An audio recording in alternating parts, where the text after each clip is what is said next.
I am resident of caller for YouTube Jewel Saints. That is my buddy Patrick McCray. That's my buddy Alan Gallant. We're here to review Incident at Loch Ness, which is a documentary, mockumentary, whatever you want to call it. Guys, what did you think of this, Alan? It's great because it's really a sort of self-satire. Herzog knows. I mean, there's a lot of in jokes in this about his attitudes and about his involvement with risk taking and all this sort of thing. By the time he did this in 2003, 2004, he had already done all of these movies plus some documentaries, and that were pretty well known. And his relationship with Kinski, which we explored before, was also pretty well known among the Herzogians, if you will.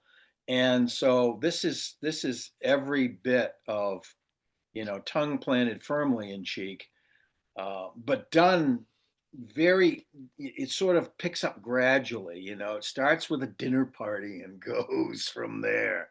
So it's very nicely done, and it's done very much in the Herzog documentary style, including moments of total discomfort and what the hell's going on and things like that. So. Yes. Patrick, what did you think, man? One of my favorite types of joke to make involves a put on, and it involves a put on of something so absolutely ridiculous that I don't feel bad, quote unquote, lying to I don't want to say it's lying to someone, because there's absolutely no way that any rational human could listen to the malarkey that I spew out and think that it's real. Now, I might give them, because I do it very sincerely. You do an entree that people might think is real, but by the time you're sort of halfway through. But yeah, I mean, I'll always start to throw in details that are so ludicrous that there's just no way. Yeah. And that's the safety belt. Mm-hmm. Because I have lots of them that I've never deployed because they sound credible. There's one about unsavory activities involving Ken Berry and Tom Poston while working as an ASM on a production of Odd Couple at Derby Dinner Playhouse when I was 14, that I will not cop to, because it actually sounds like it could have happened. It could have happened, yeah. But I'll have to save that for somebody else. But I love that type of joke, and I maybe feel a little bad if someone still buys it and they get upset, but not that bad. Anyway, this movie is one of the most elaborate examples of that kind of humor I've ever encountered. All those news headlines at the beginning of the movie are all real.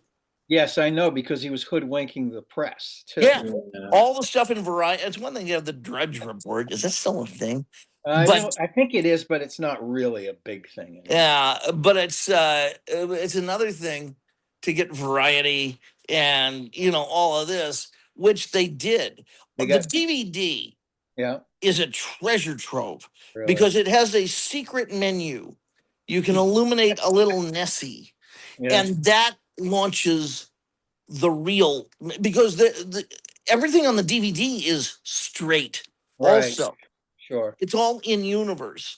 And then if you click Nessie and you go in to there's a whole other commentary, right? An entire other commentary that's Zach and Werner. I gotta tell you, talking about the project. Zach really took one for the team by being the real jerk of this whole thing. And he's so good. He's good at it, yeah. He's so narcissistic good. And he blames everybody else for everything. And it's like he's doing all of this stuff.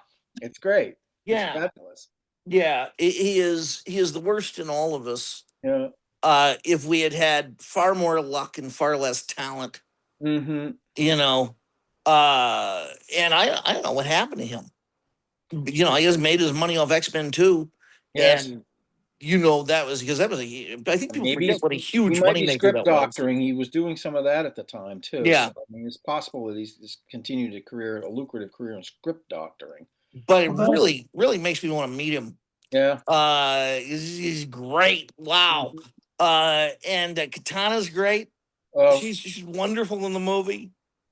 And just I just love the film. I love the put on Mhm. that it is. But Jewel, that's why I kept saying, don't read anything about it. Right. Watch it on its own terms. Because even when it was released for the first screening, I think it wasn't until the comedy music comes in at the very end End of the movie. Yes, that during the that, credits. that just is there to tell you, yes, this was a, and I don't even know if that was Zach's idea. That might have been the studio or somebody saying, Zach, It you've might have got been. to.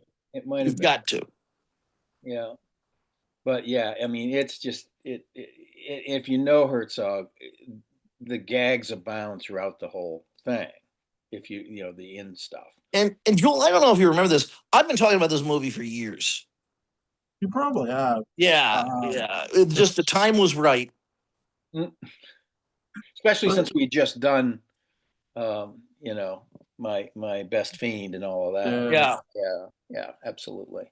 I like how you got a documentary of Warner's life in a sentence as his Yes. film history, and you got a normal camera crew, one guy, you got a sound guy.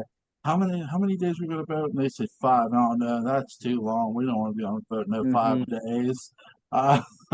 Yeah, I mean, this sets up the obstacles to the whole thing right away. So you Yeah. start to get the foreshadowing. Oh no, disasters are going to start happening Yes. almost immediately. Yeah. You know, It's- I love the jumpsuit with the misspelled name.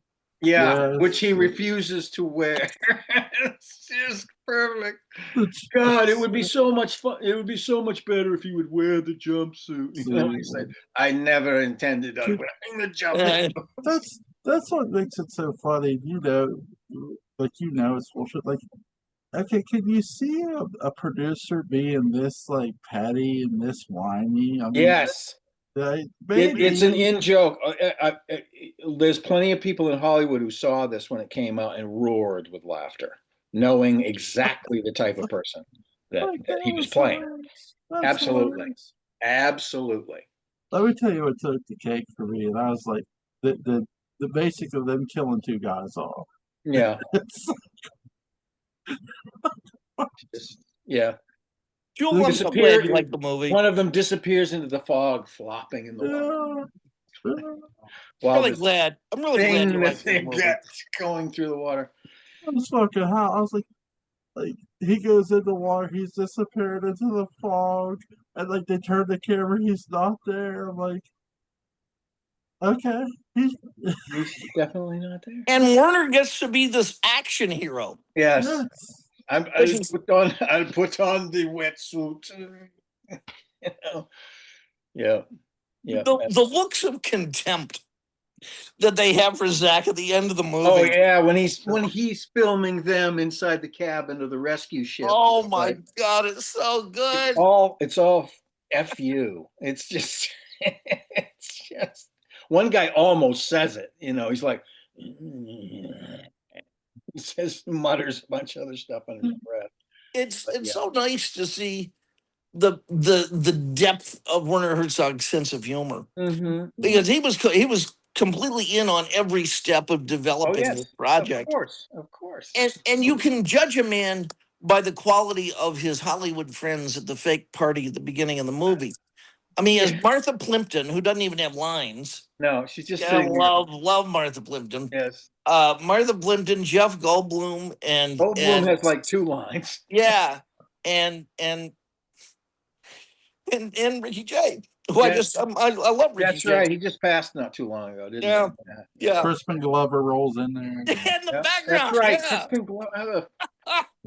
And you talk about a wild card getting, oh, come on in, Crispin, see what happens. That could have exploded in somebody's face.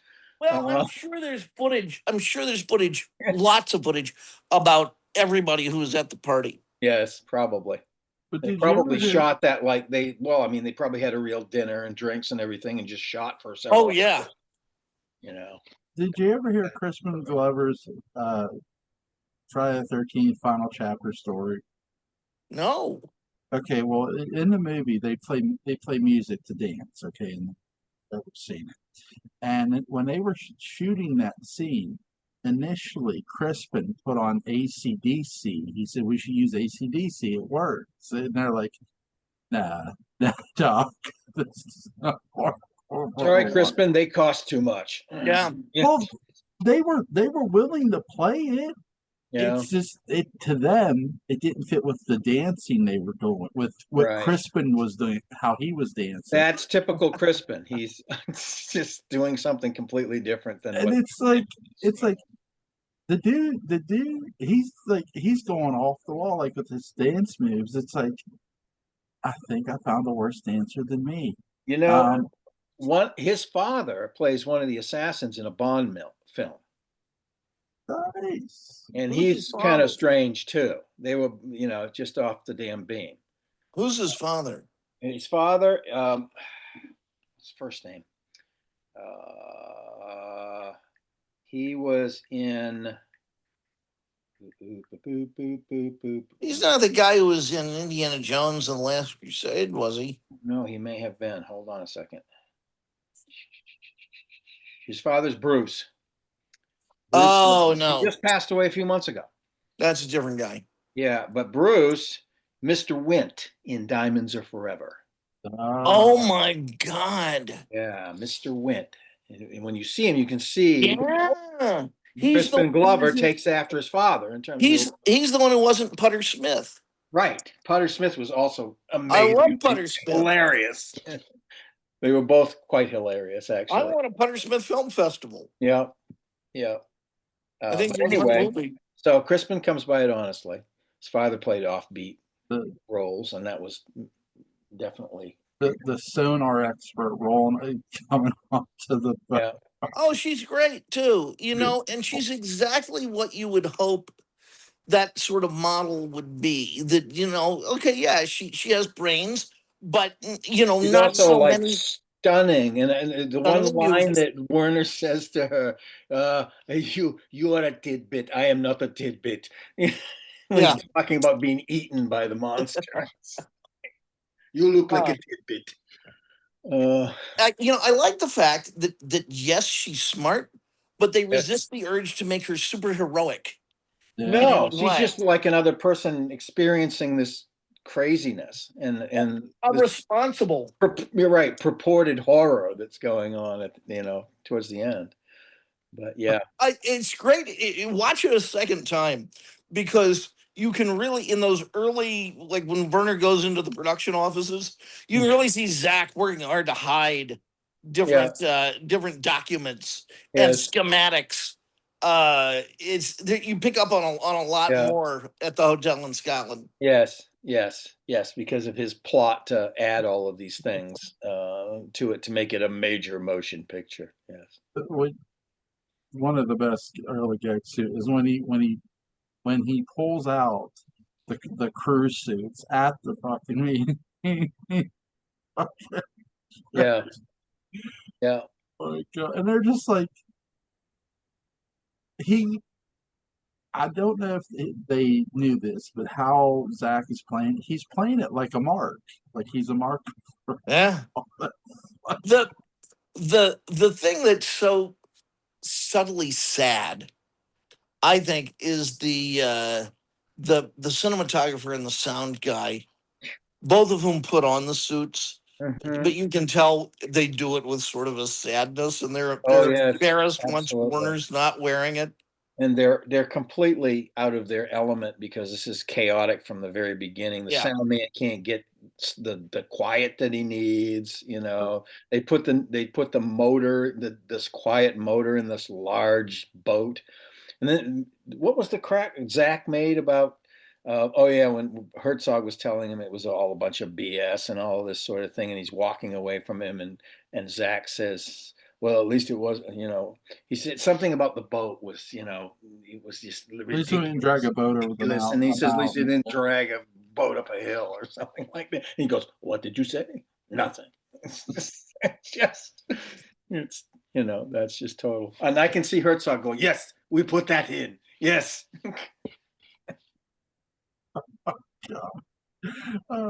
Yeah, they do everything like to try to make the sound okay. The engine's still kind of loud, which is funny. And then Yeah. they're bitching about the walkie-talkies, the captain's radio, Mhm. and Yeah. it's like, which is funny because under maritime law, yeah, you're supposed to have that radio on all the Of time. course. So he's not. It's like he's like, you got to do something about that radio. And what's funny is he does something about the radio, but when he, by the time he does, the camera crew is all they're gone. They're out of there. They're like, we're Mhm. checking out. And because the camera guy is pissed at the producer, you should have told me you were putting a special. Yeah, really. Yeah, when he sees the fake Loch Ness monster in the water, yeah. Yeah, it was like, Gabrielle was definitely a guy who exists in Hollywood who runs up against this kind of chicanery and realizes he's stuck in it. He's signed a contract and he's got to do this. It's sort of like Arthur Ornitz with Dan Curtis, the first movie they made. I don't think he got along with Dan very well, actually, because Dan wouldn't listen to what he had to Like say. when you look up like the two people who they killed off in this movie, they list them as deceased for the gag. No, they're not. Oh, But it's like, what the fuck? They're not. It's like, really, bro? Really? Yeah. I love Michael Carnow in this is phenomenal. He is. He's Yeah. hilarious, And then when it's revealed in this heated conversation with Zach, and Werner that he's a fake. Yeah. And he hasn't paid me yet either. Yeah. How the conversation kind of ends. That's what makes that work, too. What I like is they don't get like for the boat for the documentary sense. They don't get any big names. They get people you've never heard, like people you've never heard of, like people, because it's like we're trying to hoodwink everyone. Oh yeah, I think they pulled some people right out of Scotland. I mean, for those guys. Yeah. Oh yeah. Sure. From Inverness, from their landing at the Inverness airport all the way through, there are local performers that are being utilized for sure. Yeah. What's the best mockumentary you've ever seen? Is it this? Well, this certainly is the most ambitious in pursuing its conceit. Yes, it is. But I will also say that films like Mighty Wind, that kind of stuff is also immensely entertaining and a lot of fun. But that's a wink and a nod stuff. You already know that that's just, BS. This thing, probably the first few audiences that saw it didn't realize that at all. Yeah. It was totally committed to hoodwinking the audience at that point. So. Yeah. Yes. Yeah. I have very mixed feelings about a lot of mockumentaries, especially the Christopher Guest stuff. I have a lot of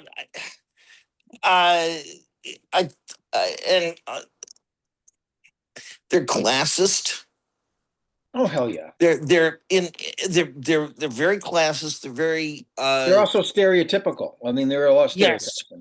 And I mean, there's one thing to draw on these archetypes so everyone can recognize them. Broad humor. I don't have as much trouble with something like Mighty Wind because it's about people who've made a lot of money at the very least. There's also some real pathos in some of those. There is. Well, there's real pathos in all of his movies. Yeah. And that's the stuff I like.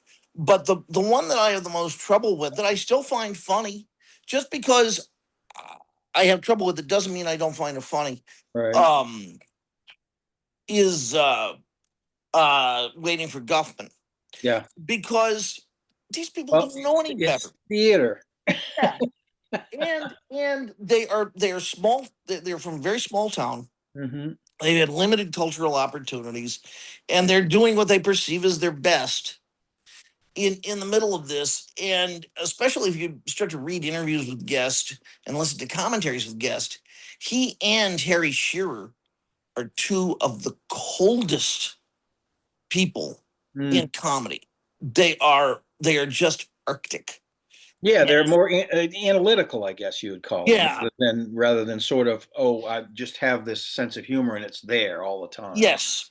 And the thing that I love is that Christopher Guest apparently and Harry Shearer both, from what I understand from Tom Shale's book, hated Larry David during his year on Saturday Night Live, and I think were two of the major blockers of Oh, his yeah. skits, keeping him off the air. Right. And that right. Larry would take Was this the after gospel, he'd done Fridays? yeah, Yeah. Okay.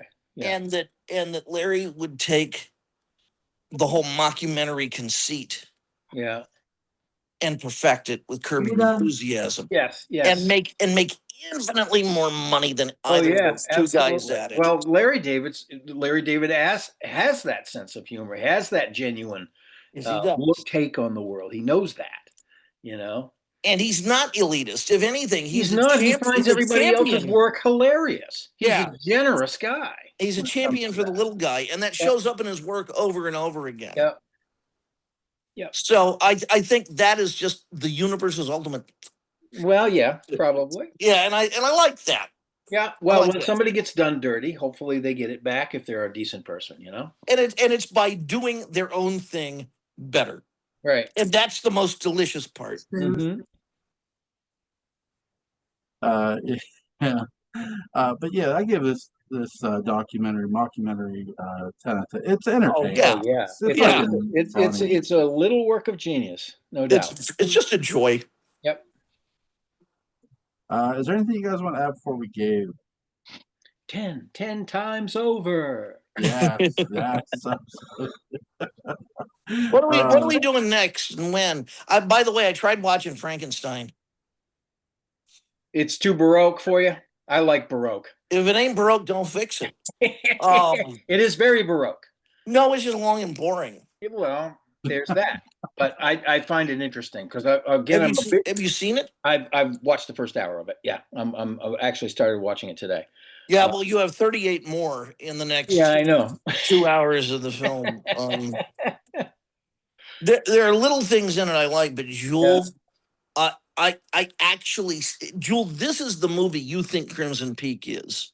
Yeah, I haven't seen it yet. I've been crazy busy doing stuff. But, yeah, I was very. I mean, albeit I haven't finished it, and my hopes were probably unreasonably high.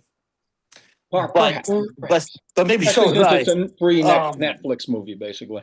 Yeah. There's another Frankenstein movie coming too. So what is that? That's the one. That's the one with Christian Bale. Oh, I haven't heard of that. Yeah, That sounds interesting. I mean, he's an interesting actor for sure. Okay. Speaking of Christian Bale, I have a suggestion. Sure. For a next movie, because he just died. Let's look at the movie Vice. Yes. Have you seen it? No. It's really good. It's a great movie, and it's downright just fun, entertaining, as well as being a pretty profound movie. Yes, it's about Dick Cheney, who just died, allegedly. Yes. He joined his favorite hunting.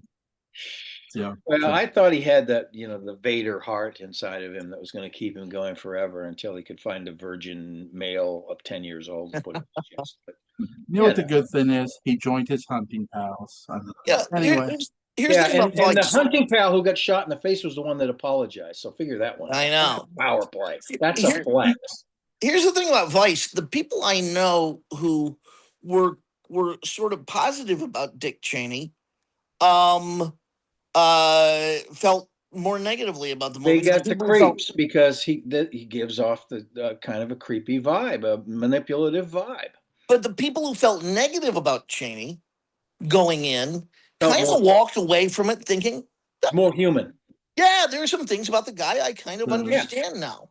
Yeah, it's Mm. true. I mean, context is everything, but you know, he's still a supervillain in my heart. Oh, But oh, sure. No, I'm not saying he's not. And there's a very funny Shakespeare sequence. There's a good fake closing credit sequence, like straight out of Man on the Moon. oh God, Uh, I've forgotten about that. Yeah, that's the fun stuff in the movie. Yeah, From the director, wait for it, of Anchorman. yeah. Yeah.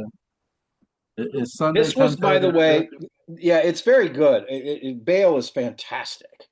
And he gained a whole potload of weight for it. And it's the last time he did that because he really Ooh. kind of made himself sick. Yeah, But it was the last time that he went that far. He said, yeah. "It's padding. I'm sorry, I can't." He's unrecognizable though in the movie. He is, because not only did he gain a bunch of weight, but then they did the makeup and everything to make Really him. good, really good It is. makeup. He looks just like Dick Cheney.